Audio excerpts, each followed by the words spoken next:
నిత్యం నీతో నడుపుటకు. యేసు శిలువలో పలికిన మొదటి మాట క్షమాపణకు నిదర్శనం. లూకా సువార్త 23:34. యేసుక్రీస్తు శిలువపై పలికిన 7 మాటలు కేవలం మాటలు మాత్రమే కాదు, అవి మానవాళికి ఆయన ఇచ్చిన మరణ శాసనం లాంటివి. మొదటి మాటగా ఆయన, తండ్రి, వీరేమి చేయుచున్నారో వీరికి తెలియదు గనక వీరిని క్షమించుము అని పలికారు.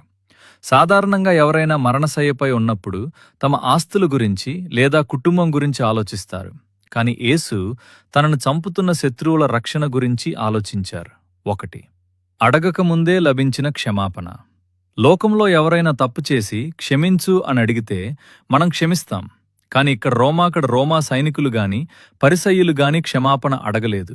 వారు ఆయన్ని పరిహసిస్తున్నారు. లూకా 23:35-37 వరకు. అయినప్పటికీ యేసు వారిని క్షమించమని వేడుకున్నారు. మనం ఇంకను పాపులమై ఉండగానే క్రీస్తు మన కొరకు చనిపోయెను. రోమీలకు 5:8.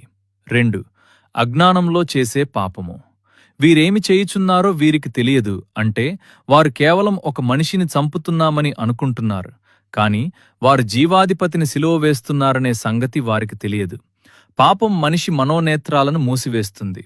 ఈ లోకదేవత అవిశ్వాసులైన వారి మనోనేత్రములకు గ్రుడ్డితనము కలుగజేసెను.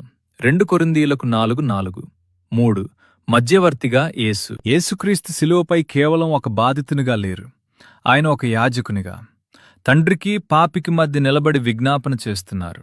తన రక్తం చిందిస్తున్న సమయంలో కూడా ఇతరుల శాంతి కోసం ప్రార్థించారు. ఆయన అపరాధము చేసిన వారి కొరకు విజ్ఞాపనము చేసెను. ఈ మొదటి మాట మనకిచ్చే సందేశం ఏమిటంటే, మనల్ని బాధపెట్టే వారిని మనం క్షమించగలగాలి. ద్వేషం కంటే ప్రేమ గొప్పదని శిలువ చాటు చెప్తోంది. మనం పాపులముగా ఉన్నప్పుడే ఆయన మనల్ని ప్రేమించి క్షమించాచారు. కాబట్టి మనం కూడా ఇతరులకు ఆ ప్రేమను పంచాలి. ప్రభువా, శిలువపై మీరు చూపిన ఆ క్షమాగుణాన్ని మాక్కూడా ప్రసాదించండి.